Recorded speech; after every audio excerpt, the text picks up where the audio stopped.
सबसे पहले बात करेंगे वेनेजुएला की। देखिए, वेनेजुएला में बुधवार शाम आए दो शक्तिशाली भूकंपों ने पूरे देश को तबाही के मानवीय संकट के दौर में धकेल दिया है। महज 60 सेकंड के भीतर पहले 7.1 और फिर 7.5 तीव्रता के इन झटकों के बाद की क्या स्थिति रही, इन 4 तस्वीरों के माध्यम से आप समझ सकते हैं सिचुएशन को। भीषण झटके राजधानी काराकास समेत कई जगहों पर यह झटके महसूस किए गए। यह आपदा इतनी भयावह थी कि लोगों को संभलने का मौका तक नहीं मिला। देखते ही देखते कई बहुमंजिला इमारतें धराशायी हो गई। भूकंप का केंद्र राजधानी काराकास लगभग 168 किलोमीटर दूर मोरेन क्षेत्र के पास इसका भूकंप का केंद्र बताया गया। इसके झटके पूरे देश में महसूस हुए। आप देख सकते हैं, प्रत्यक्षदर्शियों के अनुसार पहले झटके के बाद लोग घर और दफ्तरों से बाहर निकलने की कोशिश कर रहे थे कि दूसरा झटका उससे भी ज्यादा शक्तिशाली आया। पहले से कमजोर हो चुकी संरचनाओं को पूरी तरीके से उसने ध्वस्त कर दिया। राजधानी काराकास, माराकाय, वेलेंसिया और कई अन्य शहरी क्षेत्रों में इमारतों के गिरने, सड़कों में दरार पड़ने और सार्वजनिक बुनियादी ढांचों को भारी नुकसान पहुंचने की खबरें आई हैं। कई स्थानों पर सड़कें बीच से फट गई हैं, पुल क्षतिग्रस्त हो गए हैं और बिजली के खंभे गिरने से बड़े इलाके अंधेरे में डूब गए। भूकंप के तुरंत बाद पूरे देश में अफरा तफरी का माहौल बन गया। आप देख भी सकते हैं, लोग अपने परिजनों की तलाश में सड़कों पर निकल आए, जबकि हजारों परिवारों को अपने घर छोड़कर खुले मैदानों में अस्थायी राहत शिविरों में शरण लेनी पड़ी। सोशल मीडिया पर सामने आए वीडियो और तस्वीरों में तबाही का भयावह मंजर दिखाई दिया। कहीं ऊंची इमारतें मलबे के ढेर में तब्दील हो गईं, तो कहीं बाजार और दुकानों में भगदड़ मच गई।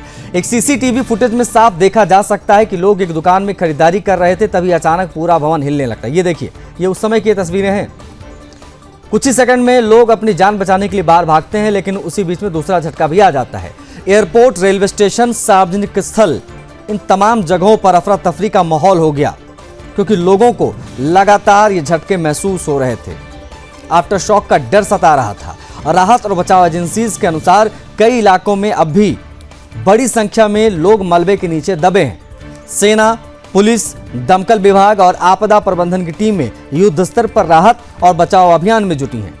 भारी मशीनें, स्नीफर डॉग्स और आधुनिक उपकरणों की मदद से मलबा हटाया जा रहा है, ताकि जो जीवित लोग बचे हैं उनको निकाला जा सके। अस्पतालों में घायलों की संख्या लगातार बढ़ रही है और कई मेडिकल स्टोर्स में, कई मेडिकल सेंटर्स में आपातकालीन सेवाएं भी 24 घंटे संचालित की जा रही हैं। स्वास्थ्य अधिकारियों ने बताया है कि बड़ी संख्या में लोगों के सिर, रीढ़ की हड्डियां, शरीर के अन्य हिस्सों में गंभीर चोटें आ गई हैं। आपको ये बता दें कि अमेरिकी भूगर्भीय सर्वेक्षण संस्था ने इस आपदा को बेहद गंभीर बताया। आशंका जताई है कि जनहानि का आंकड़ा बहुत बड़ा है। अनुमान हजारों से लेकर लाखों तक का लगाया जा रहा है कितने लोगों की मौत हो गई है। शुरुआती रिपोर्ट के अनुसार हजारों लोग प्रभावित हुए हैं और बड़ी संख्या में लोग बेघर भी। प्रशासन ने प्रभावित इलाकों में राहत शिविर स्थापित किए हैं, जहां भोजन, जहां पेयजल, दवाइयां और अन्य जरूरी वस्तुओं को व्यवस्था, उनके इंतजाम किए जा रहे हैं। देखिए, भूकंप के बाद प्यूर्टो रिको वर्जिन द्वीप समूह के लिए सुनामी अलर्ट भी जारी किया गया है। पूरे कैरिबियाई क्षेत्र में चिंता बढ़ गई है। हालांकि बाद में समुद्री गतिविधियों की निगरानी जारी रखते हुए हालात पर नजर बनाई गई है। इस भीषण आपदा के बाद दुनिया भर से संवेदनाएं, सहायता प्रस्ताव आने लगे हैं। भारत के प्रधानमंत्री नरेंद्र मोदी ने वेनेजुएला में हुई तबाही पर गहरा दुख व्यक्त किया है। कहा है कि भारत इस कठिन समय में वेनेजुएला के लोगों के साथ खड़ा है। उन्होंने मृतकों के परिजनों के प्रति संवेदना जताई, घायलों के जल्द स्वस्थ होने की कामना करी और हर संभव सहायता का भरोसा दिलाया। अमेरिकी राष्ट्रपति ट्रंप ने भी इस आपदा पर प्रतिक्रिया दी और कहा है कि अमेरिका वेनेजुएला की मदद के लिए तैयार है। उन्होंने अपनी सरकार की सभी संबंधित एजेंसीज को तेजी से कार्रवाई करने के लिए निर्देशित भी कर दिया है। ट्रंप ने कहा है कि शुरुआती रिपोर्ट बेहद चिंताजनक है। अमेरिकी मानवाधिकार, मानवीय आधार, हर संभव सहायता हम उपलब्ध कराएंगे। इसके अलावा कई अंतर्राष्ट्रीय राहत संगठन, संयुक्त राष्ट्र की एजेंसीज और विभिन्न देशों की आपदा राहत टीमें भी सहायता के लिए आगे बढ़ चुकी हैं। वेनेजुएला सरकार ने हालात की गंभीरता को देखते हुए राष्ट्रीय आपातकाल लगा दिया है और सभी सरकारी संस्थानों को राहत और पुनर्वास कार्यों में लगा दिया गया है। विशेषज्ञों का मानना है कि ये पिछले 120 से अधिक वर्षों में वेनेजुएला की सबसे बड़ी प्राकृतिक आपदा है। साल 1900 में आए 7.7 तीव्रता के भूकंप के बाद पहली बार देश में इतनी बड़ी तबाही मची है। जो भूकंप के संबंधित जानकार हैं उनके अनुसार 2 बड़े झटकों को इतने कम अंतराल में लगना ये नुकसान को कई गुना बढ़ा देता है। पहले झटके से कमज़ोर हुई इमारतें दूसरे झटके में टूट कर गिर गई। इससे जानमाल का बहुत नुकसान हुआ, लोगों को भागने का मौका तक नहीं मिला। फिलहाल पूरे देश की निगाहें राहत और बचाव अभियान पर टिकी हैं। प्रार्थनाओं का दौर जारी है कि मरने वालों की संख्या में जो है बढ़ोतरी वो ज़्यादा पैमाने पर दिखाई ना दे। बाकी प्रयास लगातार हो रहे हैं कि जो लोग दबे हुए हैं उनको निकाला जा सके। देखिए, कुदरत के इस भीषण प्रकोप ने एक बार फिर से याद दिलाया है कि आधुनिक तकनीक और विकास के बावजूद प्राकृतिक आपदाओं के सामने इंसानी व्यवस्था कितनी असहाय हो जाती है। आने वाले दिनों में राहत, पुनर्वास और पुनर्निर्माण का लंबा और कठिन दौर वेनेजुएला के सामने होगा, लेकिन फिलहाल सबसे बड़ी प्राथमिकता मलबे में फंसे लोगों को बचाना, घायलों को उपचार करना और प्रभावित परिवारों को तत्काल राहत पहुंचाना है। पूरी दुनिया की नजरें इस समय वेनेजुएला पर टिकी हैं और अंतर्राष्ट्रीय समुदाय इस कठिन घड़ी में उनके साथ खड़ा दिखाई दे रहा है। वेनेजुएला में डबल भूकंप से भारी तबाही मची है। 60 सेकंड में 2 झटकों से पूरा वेनेजुएला हिल गया।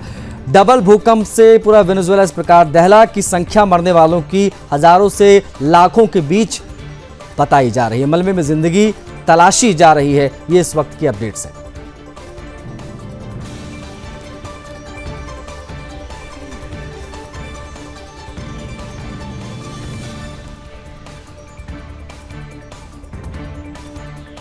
दुनिया के अलग अलग हिस्सों से एक ही दिन धरती के तेज झटकों ने लोगों को दहशत में डाल दिया। साउथ अमेरिका यानी दक्षिणी अमेरिका के वेनेजुएला में कुछ ही घंटों के अंतराल पर 2 झटके महसूस हुए। 7.5 और 7.2 तीव्रता के ये शक्तिशाली भूकंप वहां देखे गए। एशिया में अगर हम बात करें तो जापान की धरती 6.9 तीव्रता के साथ हिली। अमेरिका के कैलिफोर्निया में 5.6 तीव्रता का झटका महसूस हुआ। कुछ घंटों के भीतर ही दुनिया के 3 अलग अलग हिस्सों में आए इन बड़े भूकंपों ने लोगों के मन में एक बड़ा सवाल खड़ा कर दिया है। क्या इन घटनाओं के बीच कोई संबंध है? क्या धरती के भीतर कोई बड़ा बदलाव हो रहा है या फिर महज एक संयोग है? भूकंप विशेषज्ञों का जवाब अगर हम आप तक पहुंचाएं तो जवाब है साफ नहीं, ऐसा कुछ नहीं है। वैज्ञानिकों का कहना है कि इन 3 भूकंप के बीच कोई प्रत्यक्ष संबंध नहीं है। ये अलग अलग टेक्टोनिक प्लेटों और अलग अलग फॉल्ट लाइनों पे उत्पन्न हुए हैं। इसलिए एक क्षेत्र में आया भूकंप दूसरे क्षेत्र के भूकंप के कारण नहीं बना है। भूकंप वैज्ञानिकों के अनुसार धरती कई बड़ी और छोटी छोटी टेक्टोनिक प्लेटों से बटी हुई होती है और ये प्लेटें लगातार बहुत धीमी गति से खिसकती रहती हैं। जब 2 प्लेटों के बीच में दबाव बहुत ज़्यादा बढ़ जाता है तो वो अचानक ऊर्जा के रूप में बाहर निकलती है और भूकंप महसूस होता है। वेनेजुएला, जापान और कैलिफोर्निया तीनों ही ऐसे क्षेत्र हैं जो लंबे समय से भूकंपीय गतिविधियों के लिए संवेदनशील माने गए हैं। जापान दुनिया के सबसे सक्रिय, सबसे भूकंप क्षेत्रों में से एक है। यहाँ प्रशांत महासागर के रिंग ऑफ फायर क्षेत्र में स्थित है ये, जहाँ कई टेक्टोनिक प्लेटें एक दूसरे से टकराती रहती हैं। इसी वजह से जापान में हर साल हजारों छोटे बड़े भूकंप आते हैं। दूसरी तरफ कैलिफोर्निया प्रसिद्ध सैन एंड्रियास फॉल्ट लाइन पर स्थित है। यहाँ प्रशांत और उत्तरी अमेरिका प्लेटों के बीच लगातार दबाव बनता है। ये कारण है कि कैलिफोर्निया लंबे समय से बड़े भूकंपों के खतरे वाले क्षेत्रों में गिना जाता है। वही वेनेजुएला और कैरेबियाई क्षेत्रों में भी कई सक्रिय भूगर्भीय फॉल्ट सिस्टम के प्रभाव हैं।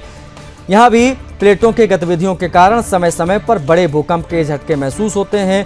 विशेषज्ञों का मानना है कि इन क्षेत्रों में ऊर्जा वर्षों और दशकों तक जमा रहती है और फिर एकदम से भूकंप के रूप में बाहर आ जाती है और एक एक करके कई बड़े हादसे होते हैं। वैज्ञानिक इसे असामान्य नहीं मानते हैं। दुनिया भर से हर साल हजारों भूकंप की खबरें आती हैं। इनमें कई मध्यम होते हैं तो कई बहुत तेज झटके महसूस होते हैं, जैसे कि वेनेजुएला में महसूस हुआ और कुछ वर्ष पहले नेपाल में भी महसूस हुआ था। विशेषज्ञ ये भी बताते हैं कि आज विज्ञान भूकंप संभावित क्षेत्रों की पहचान तो कर सकता है, लेकिन ये बताना भी बहुत संभव नहीं है कि अगला बड़ा भूकंप कब, कहां और कितनी देर के लिए आएगा। ये वजह है कि भूकंप आज भी मानव सभ्यता के सामने सबसे बड़ी प्राकृतिक चुनौतियों में से एक बना हुआ है। इन घटनाओं ने एक बार फिर से दुनिया को याद दिलाया है कि प्रकृति के सामने इंसान कितना असहाय है। आधुनिक तकनीक और वैज्ञानिक प्रगति के बावजूद भूकंप की सटीक भविष्यवाणी अब तक संभव नहीं हो सकी है। ऐसे में सबसे बड़ा बचाव केवल तैयारी, मजबूत बुनियादी ढांचा और आपदा प्रबंधन की प्रभावी व्यवस्था ही है। फिलहाल वैज्ञानिकों का निष्कर्ष यही है कि वेनेजुएला, जापान और कैलिफोर्निया में आए भूकंप आपस में जुड़े नहीं हैं। ये तीनों अलग अलग प्राकृतिक घटनाएं हैं जो अलग अलग भूगर्भीय कारणों से हुई हैं, लेकिन एक ही दिन में दुनिया के 3 हिस्सों में धरती का इस तरीके से कांपना निश्चित रूप से लोगों को यह एहसास कराता है कि प्रकृति की शक्ति आज भी उतनी ही विशाल और अप्रत्याशित है।